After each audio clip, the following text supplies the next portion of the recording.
natin siyang ibubuhos. Muli nandito na naman tayo sa ating mga ginagawa sa buhay na simpleng-simple lang naman. Kung saan si Mr. Peps ay naniniwala sa isang kasabihan, pag may sinuksok, may madudukot. Ngayon, ito ibubuksan na natin dahil sa pangangailangan. Kaya sa inyong lahat, walang masama mag-ipon. Kaya kailangan, tayong lahat, lagi tayo mag-iipon. Patuloy-tuloy ko nang tinatastas yung aking gawain na simpleng-simple lang naman hanggang sa makuha na natin ng lubusan. Patungo na nga ako sa pagbuhos nito. Lahat ng bagay, siguro may kahirapan. Ibinuhos ko na nga yung isa at yung isang malaki naman yung aming ibubuhos na. Ayan, bumahana.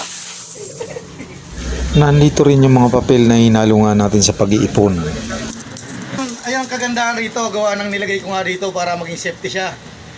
Hindi siya pwedeng maamag o kaya magkaroon ng dumi.